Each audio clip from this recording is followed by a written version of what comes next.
My name is Hailey Morgan. I'm 32 years old. At my stepbrother's wedding, my stepfamily looked down on me and publicly called me the mechanic. But when I uncovered a deadly flaw in their $600 million merger, I had a choice: stay silent or blow it all up. I chose the truth and froze their empire overnight. If you're watching this, drop a comment to let me know where you're tuning in from. Don't forget to like, subscribe, and join me for more stories about standing your ground, especially when it matters most. I grew up in a small house behind my dad's auto shop in Oconomowoc, just outside Milwaukee. The smell of motor oil was my air, the rumble of engines my lullaby. My dad, Thomas Morgan, was a wizard with a wrench, bringing cars back to life with hands that knew every bolt and piston. I wasn't raised on dolls or fairy tales. By 10, I could name every tool in the shop. By 12, I was spotting engine issues faster than most of his crew. My little mechanic, he'd call me, his grin wide enough to light up the whole garage. That pride in his eyes? It made me feel like I could fix the world. We were rebuilding a '67 Mustang GT when I was 14, my first full transmission job. I'll never forget Dad's face when it roared to life. Pure joy. We didn't have much, just the shop and each other, but it was everything. My mom, Sandra, left when I was 3, chasing some dream of finding herself. A birthday card might show up now and then, maybe with a 20, never a return address. I didn't miss her. Dad was my world. Then I turned 16 and it all fell apart. I was in the shop with Dad, joking around, when he grabbed his chest and hit the floor. Heart attack. Massive. The paramedics didn't stand a chance. He was gone, right there next to that Mustang. My whole world gone. I didn't have time to cry.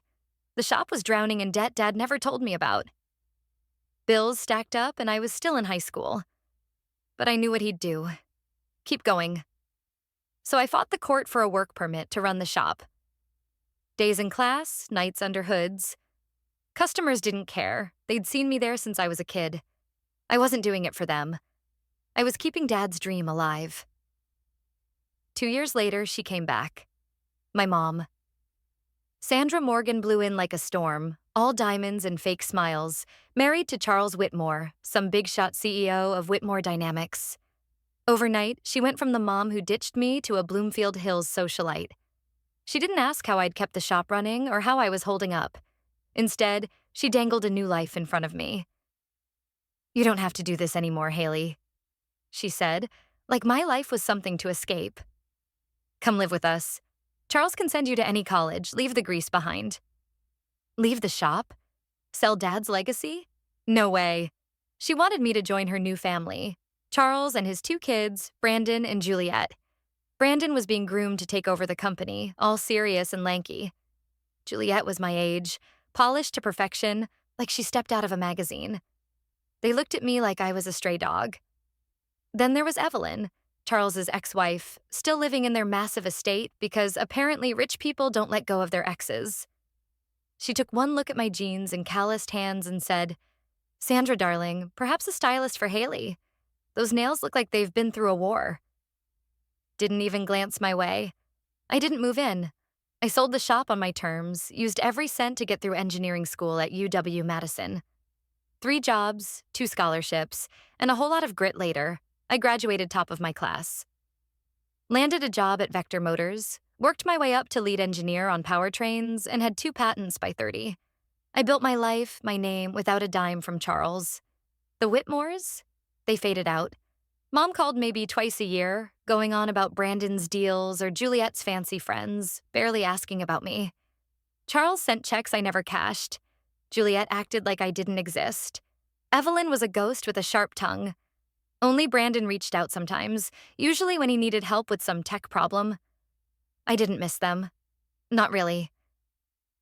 So when Brandon's wedding invite showed up, I almost trashed it. Another Whitmore event where I'd feel like an outsider. But then Mom called.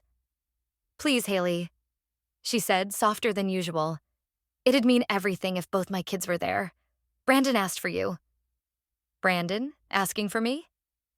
That didn't add up. But maybe he'd changed. Maybe he wanted to connect. Maybe it was time to try. I booked a flight, packed a black dress that said I'd made it, and told myself I could handle one weekend at the Whitmore estate. I didn't know what I was walking into. The estate was like something out of a movie. Sprawling lawns, marble floors, chandeliers that screamed money. Mom rushed over, hugging me like we did that all the time. "Hailey, you look so grown up," she said, eyeing my dress with a flicker of surprise. Charles shook my hand. "All business." Juliet gave me a smile that didn't reach her eyes. Evelyn just raised a brow. Same old ice queen. Brandon was different. He found me by the bar, away from the wedding chaos. "Hailey," he said, nervous, not like the air I remembered. "Thanks for coming. Can we talk? Tomorrow after the ceremony?" I nodded, not sure what to make of it. His eyes held something real, something heavy. The wedding was over the top. Roses everywhere, a string quartet, a cake that looked like art. I sat in the back, watching Mom glow like she'd planned it all. Juliet charming everyone. Evelyn sipping champagne with a smile colder than the ice in her glass. Brandon and his bride, Clara, looked happy, but he kept glancing my way. Next morning, over coffee in a quiet corner of the estate, he hit me with it. "I'm not taking over the company," he said, barely whispering. "I'm leaving, starting a tech startup. Dad doesn't know, neither does Mom, or Evelyn." I stared, my coffee going cold. "Why tell me?" "Because you get it," he said. "You walked away from all this, built something real. I need to know how." For the first time, I saw him. Not the Whitmore heir, not Mom's golden boy. Just a guy scared to death, chasing a life that was his. It hit me like a spark plug firing. This wasn't about fitting in with them. It was about something Dad would have gotten. Building something true. "All right," I said, leaning in. "Let's talk." As the sun rose over that ridiculous estate, I felt it. A shift.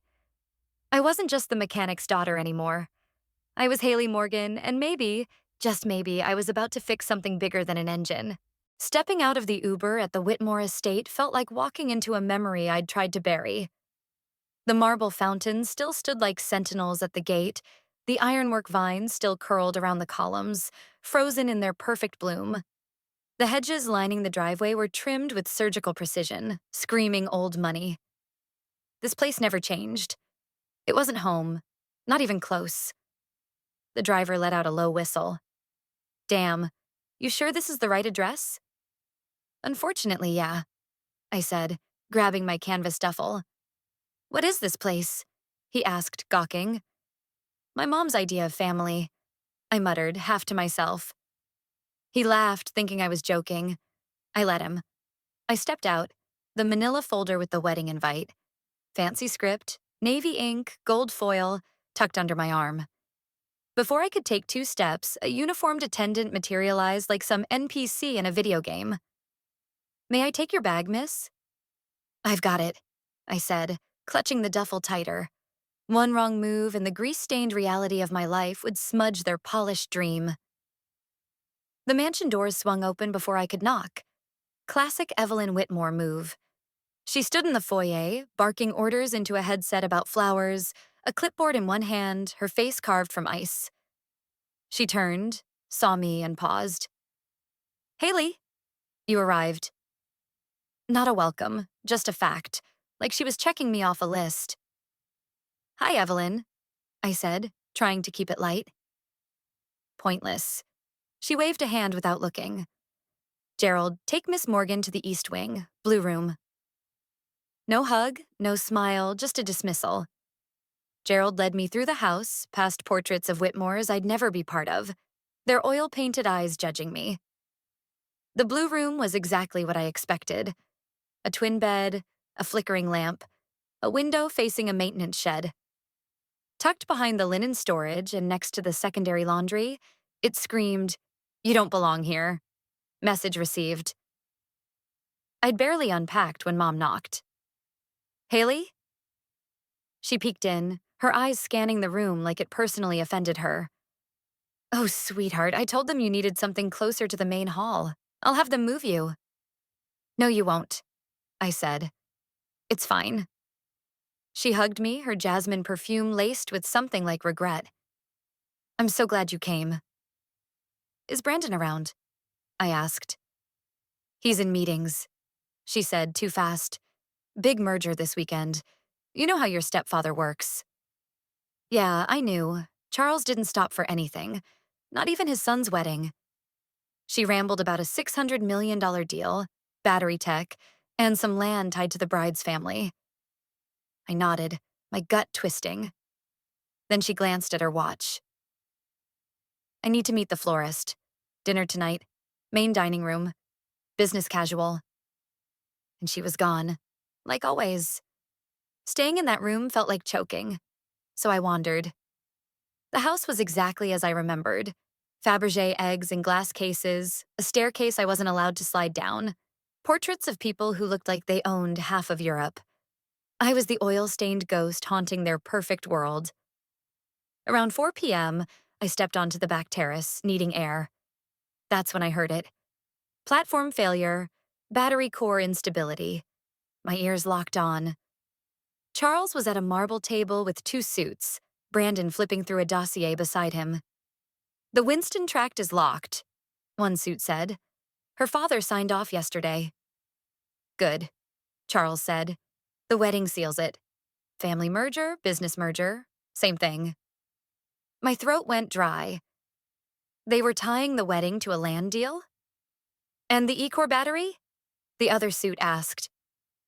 Manageable issues, Charles said, calm as ever.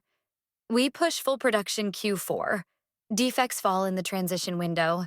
Legally, we're covered. I nearly dropped my water bottle. Defects? They knew and were burying it? Before I could process, a voice cut through. Well, if it isn't the family's in-house mechanic. Juliet, martini in hand, smirking like she'd caught me stealing. Just getting air, I said. Spying? Or lost on your way to the garage? I didn't bite. Still fixing cars? She pressed. Actually, I lead powertrain development at Vector Motors, I said. We just broke a range record. She blinked, then gave a smile colder than her drink. Cute. Then she turned. Mother wants you to check seating arrangements, since you're good at placing things. Dinner was a performance. A massive table, gold silverware, a chandelier that probably cost more than my car. I was seated at the end, next to some cousin who thought I was catering staff. Brandon spotted me and raised his glass. Hailey, so glad you're here. Before I could respond, Evelyn's voice slid in. Brandon, darling, tell everyone about the Westlake presentation. They loved your projections. His smile flickered, but he launched into it. The table buzzed with talk of margins, units, offshore plants. Nothing about the wedding. During a lull, I couldn't help myself. What's the plan for cooling architecture? I heard the E-Core has thermal lag at 80% charge. The room froze. Charles's eyes narrowed. Where did you hear that? Work, industry buzz. Evelyn laughed, sharp as glass. Oh, Hailey, let's not confuse car gossip with corporate strategy. Stick to oil changes. I held her gaze. Actually, I specialize in systems that keep people from exploding in their cars. You might want to take that seriously. The silence was heavy. Dinner wrapped up fast.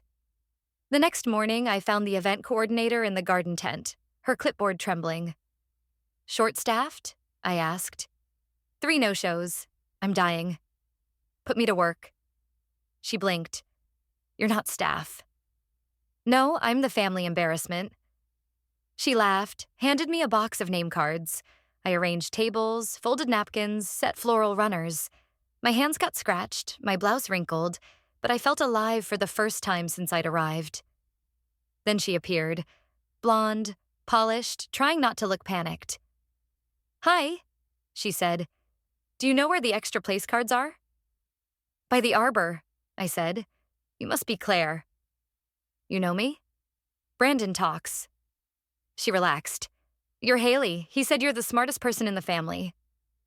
My throat tightened. Low bar, I said. She laughed, real and warm. We ate lunch on crates, just sandwiches, no drama. Then she leaned in. I don't know if I want to do this. The wedding? No, the business deal disguised as one. My dad's land is the final piece. This merger isn't about Brandon and me. It's about leverage. I didn't argue. I believed her. She stood to leave. I'm glad you're here, Hailey. I thought I was alone in seeing through this. I watched her disappear into the lace and roses, swallowed by lies. She wasn't alone, and I wasn't done. The wedding day was a blur of white roses and string music, the kind of event that screamed money and control. I stood at the back, my black dress sharp against the pastel crowd, watching Claire walk down the aisle. She looked beautiful, but her smile was tight, like she was holding her breath. Brandon's eyes found mine in the crowd, and for a second, I saw the same fear I'd heard in his voice yesterday. I need to know how you did it. After the vows, while champagne flowed and guests mingled, I slipped away to the library. It was one of the few rooms in this house that didn't feel like it was judging me. I was halfway through a glass of bourbon when Brandon found me. You're avoiding the party, he said, loosening his tie. You're avoiding your wife, I shot back. He laughed, but it didn't reach his eyes. I meant what I said yesterday, Hailey. I'm done with this. He waved a hand at the estate, the life he was born into. I want out. My startup, it's real. I've got a team, a prototype. But Dad, he'll crush it if he finds out before I'm ready. I set my glass down. Then don't let him find out. You've got to move fast, Brandon. Get your pieces in place. Investors, patents, a plan. You don't owe him your life. He stared at me like he was seeing me for the first time. How'd you do it? Walk away from all this and still make it? I didn't walk away from anything, I said. This was never mine. I built my life because I had to. For Dad. For me. He nodded, slow, like he was piecing it together. Then he pulled out his phone, showed me a mock-up of his startup's tech, a sleek app for decentralized energy grids. It was good. Really good. Keep it quiet, I said. And if you need a second pair of eyes on the tech, you know where to find me. He smiled, the first real one I'd seen from him. Thanks, Hailey. I mean it. The reception was in full swing when I stepped back outside. Claire caught my eye across the lawn, her veil fluttering in the breeze. She gave me a small nod, like we were in on the same secret. I nodded back. Then I heard Charles's voice, loud and commanding, toasting the union of two great families. I wanted to gag. This wasn't a wedding. It was a contract signing. And the E-Core battery? I couldn't shake what I'd overheard. Defects, cover-ups, people could get hurt. I found Mom later, arranging dessert trays like it was her life's work. Hailey, you're not dancing, she said, too bright. Mom, we need to talk about the E-Core. Her face tightened. Not now, sweetheart. This is Brandon's day. It's not just his day, I said. I heard Charles. There are issues with the battery. Serious ones. She waved a hand. You're always so dramatic. It's business. Charles has it handled. People could die, I said, my voice low but sharp. She froze, then sighed. Stay out of it, Hailey. You don't understand how this works. Maybe I didn't understand their world, but I understood machines, and I understood right from wrong. That night, I couldn't sleep. The blue room's flickering lamp didn't help. I pulled out my laptop, started digging. Industry forums, leaked reports, whispers about Whitmore Dynamics' rush to market. By 3 a.m., I had enough to know the E-Core's thermal issues weren't manageable. They were a ticking time bomb. I wasn't sure what to do yet, but I knew one thing. I wasn't leaving this estate without a fight. For Claire, who deserved a real marriage. For Brandon, who deserved a real life. And for the people who might get hurt if Charles's transition window buried the truth. Dad taught me to fix things. And this? This was broken. I didn't sleep. Not a second. The blue room's creaky twin bed groaned every time I moved, and the moonlight slicing through the window felt like a spotlight on my racing thoughts. Claire's words echoed in my head. This doesn't feel like love. It's a transaction. She was right. And it wasn't just about her and Brandon. The whole damn weekend was a deal dressed up in white roses and champagne. The Ecor battery, the merger, the land. It was all leverage, and I was the only one who seemed to care about the cost. By 2:14 a.m., I couldn't lie still anymore. My dad's voice was too loud in my head. Fix it right, Hailey. No shortcuts. I slipped into jeans, a hoodie, and braided my hair back. Barefoot, I crept through the east wing, the marble floors cold against my feet. The house was dead quiet, just the hum of fancy lighting and a grandfather clock ticking like it was judging me. I headed for Charles's study. If there were answers, they'd be there. The oak doors loomed at the end of the main floor, past the wine cellar. I remembered the lock was more for show than security. Charles relied on his aura to keep people out. I turned the knob, slow and silent. It opened. Inside, the air was heavy with leather and ink. Mahogany shelves lined the walls, books untouched, like props. A single lamp glowed on the desk, casting light over folders, sticky notes, and a laptop that was still warm, humming softly. I hesitated, my heart thudding. Then I stepped in. A folder caught my eye. W. Merger der Westlake Confidential. My hands were steady, barely, as I opened it. Schematics of the E-Core drive system stared back at me, and I saw the problem instantly. The cooling loop was a mess, barely isolated from the battery module. At high thermal load, say, fast charging then flooring it, the system would lag. Not just overheat. Thermal runaway, fires, explosions, people dead. My stomach churned as I read the handwritten notes in the margins. Redesign deferred to Q3 post-merger. System instability manageable with marketing spin. Internal review suppressed, not for Westlake disclosure. They knew. They were burying it, banking on the merger to close before anyone noticed. I pulled out my phone, hands shaking now, and snapped photos, schematics, notes, emails. One email stopped me cold. From Evelyn. Hailey's attendance is a courtesy to Sandra. Do not include her in technical or strategic discussions. Her professional background, while relevant, lacks discretion and refinement. Her presence risks investor sentiment. Another, from Charles to Westlake's counsel. Sandra remains unaware of her financial dependence on Whitmore Holdings. Should Hailey interfere, remind her of the impact on her mother's well-being. I blinked, my breath catching. They were using Mom as a weapon. Not just sidelining me, threatening her to keep me quiet. I flipped another page. A memo outlined what happened if Claire's marriage to Brandon fell through. Without the Winston Tract, facility development delays, marriage finalizes social and strategic leverage. Claire wasn't a bride. She was a pawn. I stood there, surrounded by their secrets, their lies printed on crisp paper, and it hit me. This wasn't just family drama. This was a corporation gambling with lives. And me?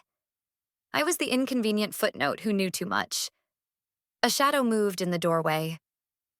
Couldn't sleep? Charles. His voice was calm, but his eyes were sharp.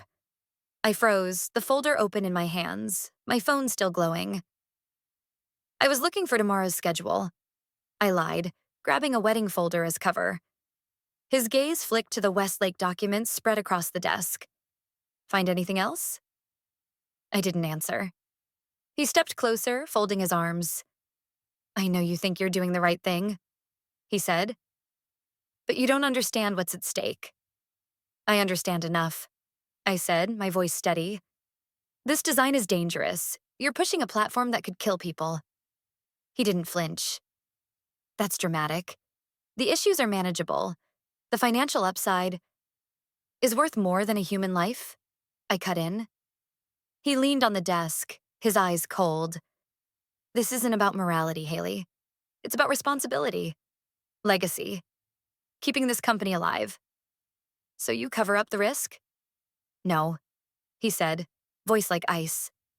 I proceed strategically, and I keep volatile elements, like you, from derailing years of work. You're threatening me? If you speak out, Sandra suffers. She has no finances, no income, no ownership here. She loses everything because you couldn't stay in your place. My voice dropped. You're using her to silence me. I'm reminding you what happens when you confuse ethics with loyalty. I took a slow breath, my chest burning but my resolve hardening. This isn't about loyalty. It's about doing what's right. You can still fix this. Pause the merger. Redesign the system. No one has to get hurt. He shook his head. It's in motion. Documents sign after the ceremony. If you interfere, you'll destroy this family's reputation. And your mother's life. He turned away. This conversation never happened. I walked back to the blue room, tears burning behind my eyes. I sat on the bed, staring at the ceiling, my phone heavy with photos of the truth. I had no one. Mom was too scared. Brandon was too complicit. Evelyn was pulling the strings. But Dad's voice cut through the noise. Do the job right, Hailey. No shortcuts. Not when lives are on the line. I made my decision. Tomorrow I'd give Charles one last chance. But if he wouldn't listen, I'd make sure the truth got out. No matter what it cost me. The morning of the wedding dawned bright and cruelly perfect. The estate buzzed with staff, flowers, and the clink of crystal. I found Claire in the bridal suite, surrounded by lace and mirrors, her eyes distant. You okay? I asked. She looked at me, her smile fragile. I don't know if I can do this. You don't have to, I said, quieter than I meant. This isn't about you and Brandon. It's about their deals. Her eyes welled up. I know, but my dad, he's counting on this. If I walk away, he loses everything. I wanted to tell her about the E-Corps, the defects, the lies, but she was already breaking. You're not alone, I said instead. We'll figure this out. She squeezed my hand, and for a second, I felt like I had a sister. I found Charles before the ceremony, outside by the fountain. He was in a tux, looking every bit the king of his empire. We need to talk, I said. He sighed like I was a child interrupting his day. Hailey, this isn't the time. It's the only time, I said. I have proof. Schematics, emails, notes. The E-Corps' cooling system is a disaster. You're risking lives to close this merger. His jaw tightened. You went into my study. I did. And I'm giving you a chance to do the right thing. Stop the merger. Fix the design. He stepped closer, his voice low. You think you can threaten me? You're a nobody in this world, Hailey. You have no leverage. I have the truth, I said. And I know people. Engineers, reporters, regulators who'll listen. He laughed, cold and sharp. Go ahead. Leak it.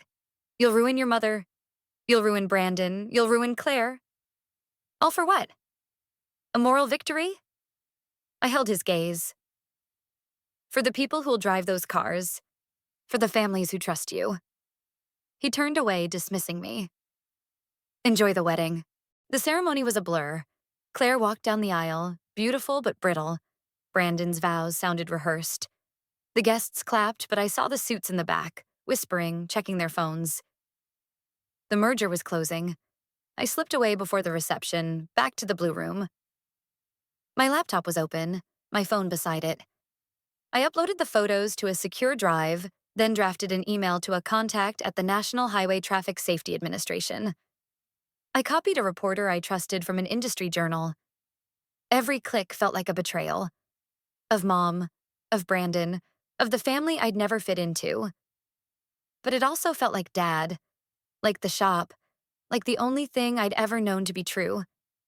I didn't hit send. Not yet. I found Brandon at the reception, standing alone by the bar.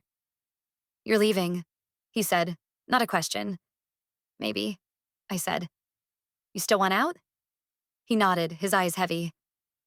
I'm trying, but it's harder than you think. It's always hard, I said.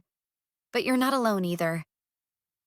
He looked at me, like he wanted to say more, but then Claire appeared, pulling him back to the dance floor. I watched them go, my heart twisting. I stepped outside, the night air cool against my skin. My phone buzzed. Mom, texting about cake. I ignored it. Instead, I opened the email again.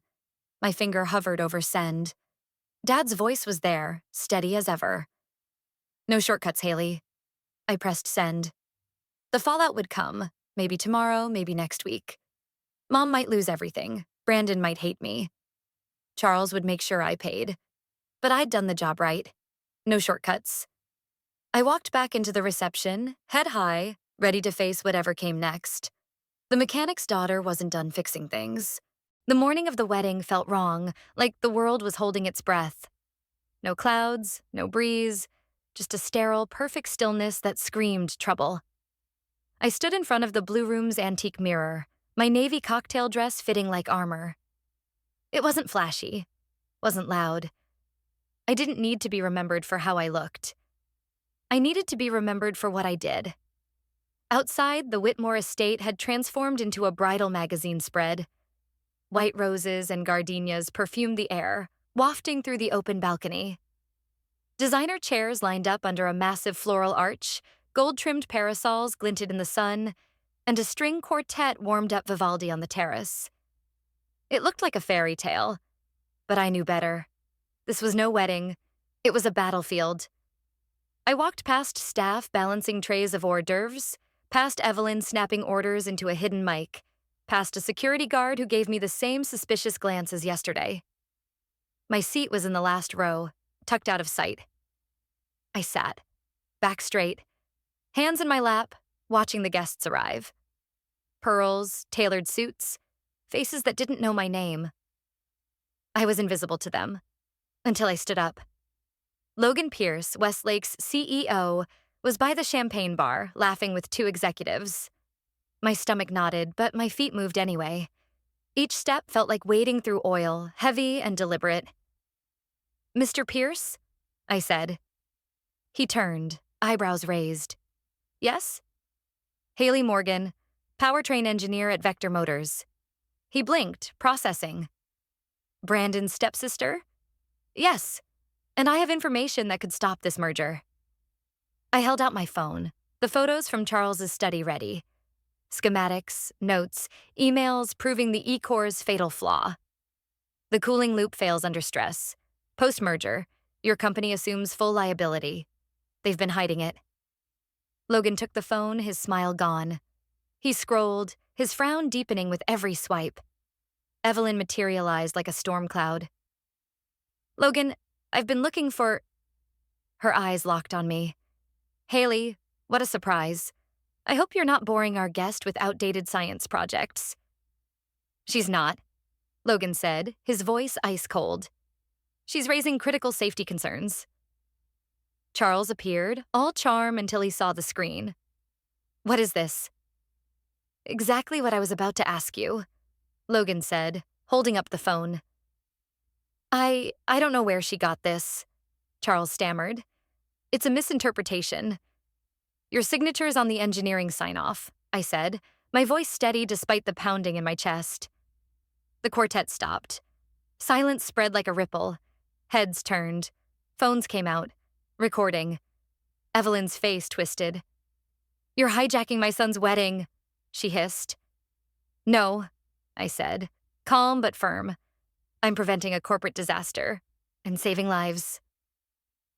Claire stepped forward, her veil lifted, eyes wide with shock. "What's going on?" Logan turned to Charles. "Is this true?" Charles blustered. "This is a deeply inappropriate venue." "But is it true?" Claire demanded, her voice cutting through the tension. Brandon joined her, pale as the roses around us. "I told Dad we needed more testing." Claire's eyes locked on him. "You knew? And you didn't say anything?" "It was just delayed," Brandon mumbled. "We were fixing it." "No, you weren't," I said, my voice sharp now. You were burying it. The crowd murmured. Phones kept filming. The perfect illusion of the day cracked wide open. Logan's jaw tightened. I need to call a board meeting. The deal's halted, indefinitely. Evelyn gasped, her composure shattering. You can't do that. This is our moment. No, I said, meeting her gaze.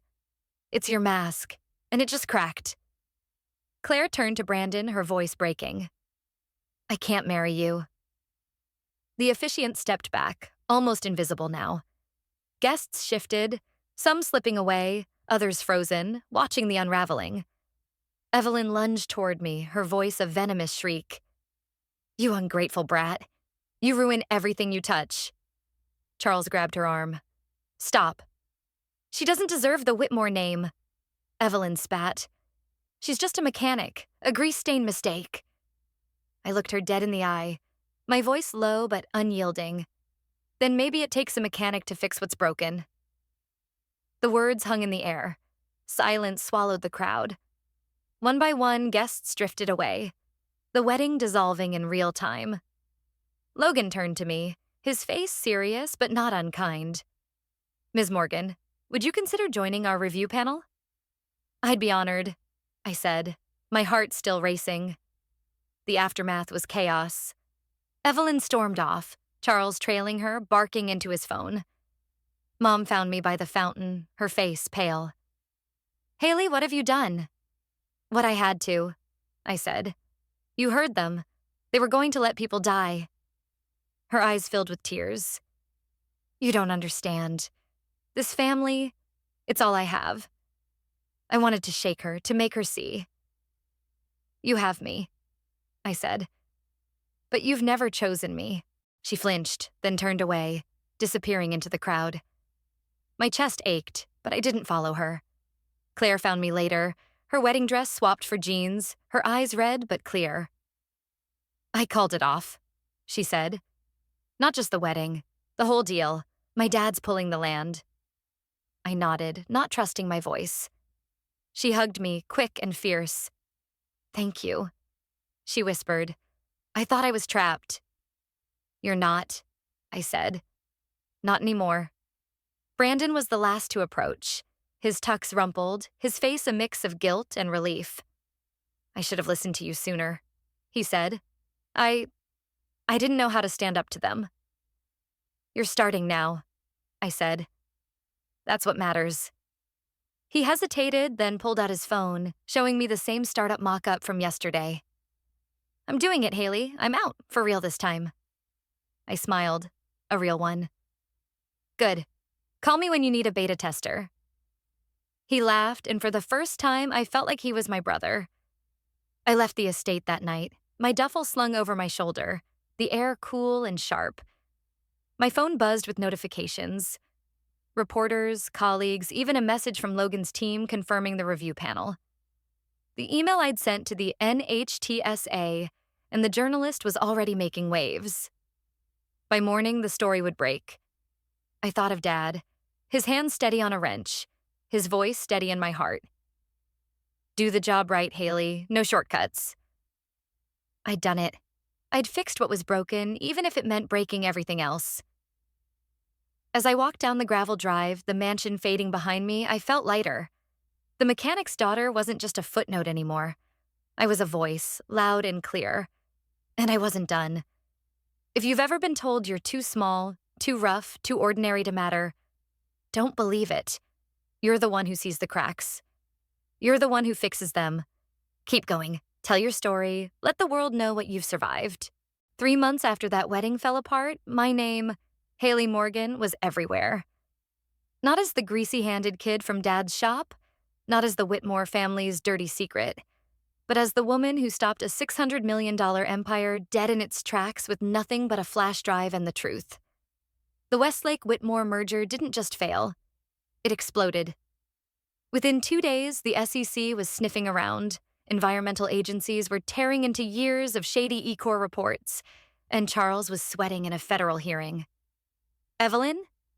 She tossed out one flimsy press release about miscommunication and vanished into her gilded cage. The wedding? It wasn't just a scandal. It was headline news. My face, caught mid-step, eyes burning with resolve, was splashed across Bloomberg, BuzzFeed, even the evening news. Some called me a hero. Some called me a wrecking ball. But nobody could look away. I met Claire for coffee 2 weeks later in a quiet Portland cafe. She looked lighter, like she'd shed a lifetime of chains.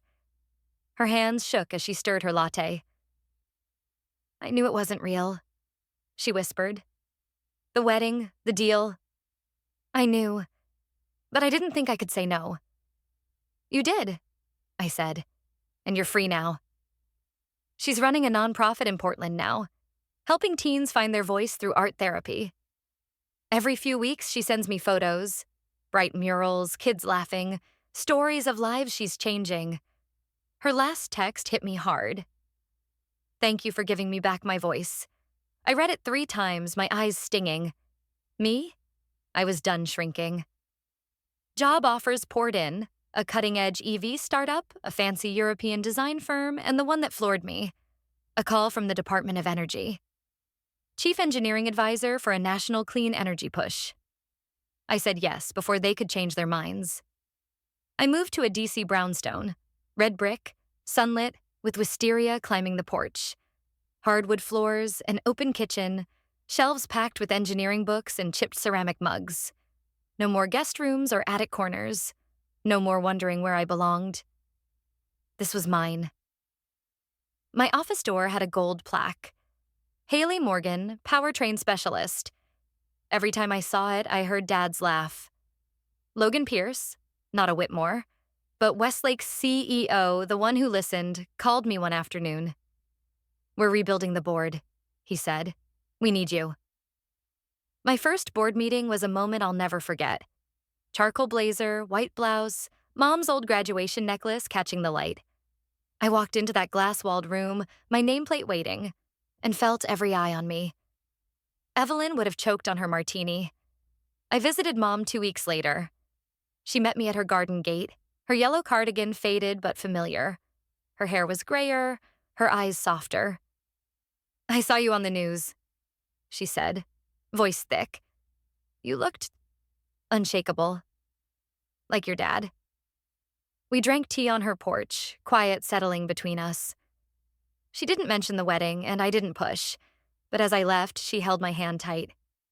"I always knew you'd build something they couldn't break," she said. I hugged her, hoping she meant it.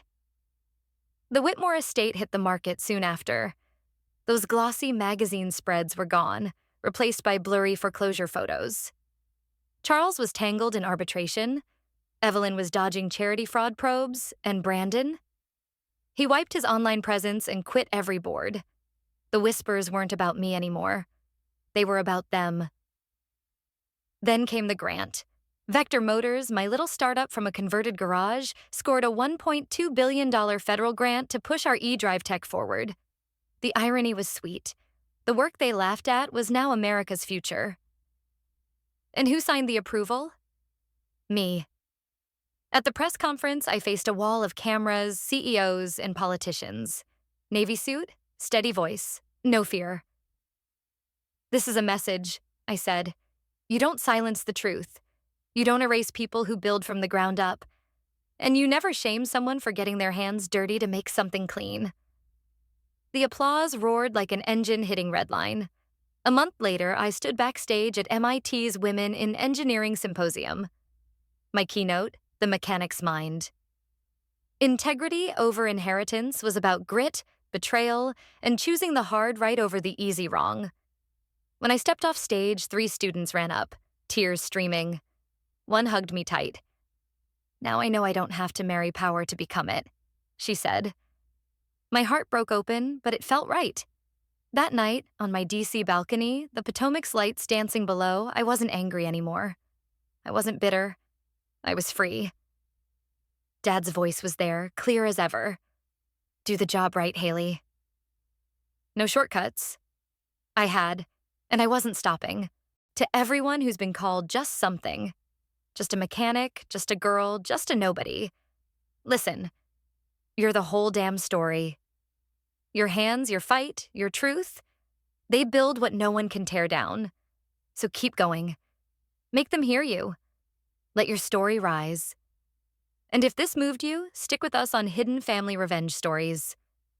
Drop a comment. Tell us what you've overcome, what you're fighting for. We read every single one. Hit that like button, subscribe, and smash the bell icon so you don't miss our next story of strength, justice, and truth breaking through. Because here, we don't bury the truth. We let it roar. 6 months after the Whitmore wedding imploded, I stood on the balcony of my D.C. brownstone, the Potomac River glinting under a November sky. The air was crisp, sharp with the promise of winter, and my breath fogged as I sipped coffee from a chipped ceramic mug, one of the few things I'd kept from Dad's old house.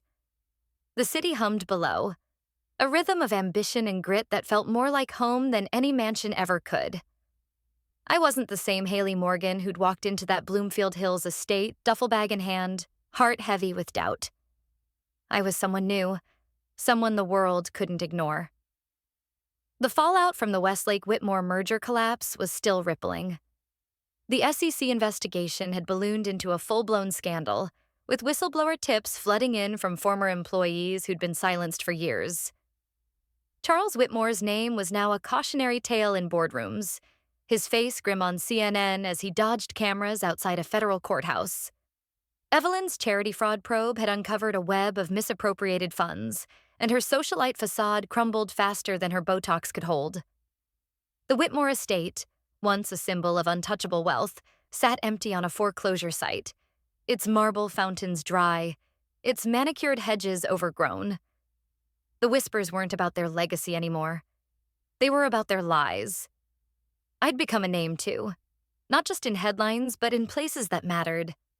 My inbox overflowed with messages. Engineers who'd been inspired to speak up, women who saw themselves in my story, even a few kids from Oconomowoc who'd tracked me down to say they were proud. The Department of Energy job was everything I'd dreamed. Long hours, complex problems, and a chance to shape the future of clean energy. My office, with its gold plaque reading Hailey Morgan, powertrain specialist, was a far cry from Dad's greasy shop, but it felt like an extension of it. Every project, every blueprint was a chance to do the job right, just like he taught me. Claire's texts were a bright spot in those hectic months. She'd settled into her Portland life, her nonprofit thriving.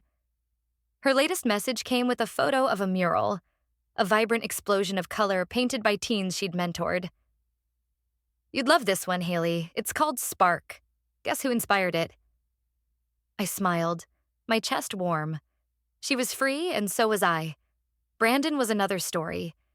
He'd gone quiet after the wedding, his startup dreams buried under the weight of his family's collapse. I'd sent him a text a month ago, just checking in, but got nothing back. Part of me worried he blamed me for the chaos, even if he'd wanted out. Part of me hoped he was just busy building something new. I kept his number saved, just in case. Mom was the hardest. We hadn't spoken since that day on her porch. I'd sent her a birthday card. No money, just a note saying I loved her. She didn't reply. I told myself it was okay, that she needed time, but the silence stung deeper than I'd admit. She'd always chosen the Whitmores over me, and maybe she always would. Still, I kept her number saved, too. The Vector Motors grant was the turning point. That $1.2 billion wasn't just money. It was validation. We were expanding, hiring, breaking ground on a new R&D facility in Michigan, not far from where I grew up. I'd signed the approval with a steady hand, but inside I was screaming with pride. Dad would have been grinning ear to ear, probably cracking a bad joke about horsepower. The press conference had been a blur. Cameras, applause, my voice carrying further than I ever thought it could. "You don't silence the truth," I'd said. "And you never shame someone for getting their hands dirty to make something clean." Those words were quoted everywhere, from industry blogs to motivational posters in engineering schools. But not everyone was clapping. The Whitmore fallout had enemies, and they hadn't forgotten me. Late-night emails with no sender, vague threats about sticking to my lane, started showing up. Nothing concrete, just enough to keep me looking over my shoulder. I brushed them most off, but I wasn't naive. Power like theirs didn't vanish quietly. One evening, as I was leaving my office, a woman approached me in the parking lot. She was older, maybe 60, with sharp eyes and a tailored coat that screamed money. "Ms. Morgan?" she said, her voice smooth but edged. I stopped, keys in hand. "Who's asking?"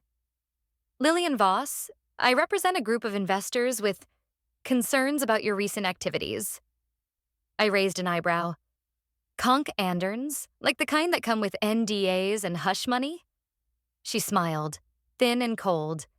"You're direct. I like that. But you've made waves, Hailey. Waves disrupt. My clients prefer calm waters." "Then they shouldn't build faulty batteries," I said, stepping past her. She didn't follow, but her voice carried. "Be careful, Ms. Morgan. Not everyone admires a hero." I didn't look back, but my pulse didn't slow until I was home, doors locked, blinds drawn. That night, I dug into Lillian Voss. She was a fixer, a shadow player for corporate giants with ties to firms that had backed Whitmore Dynamics before the fall. No hard proof linked her to Charles or Evelyn, but the timing wasn't a coincidence. I saved her name in a file just in case. The next morning, I got a call from Logan Pierce.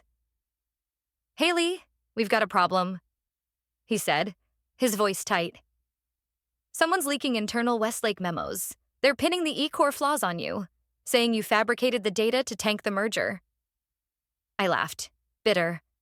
"That's rich. I'm the one who exposed their mess." "I know," he said, "but it's gaining traction online. Bots mostly, but they're loud. We're countering it, but you need to watch your back."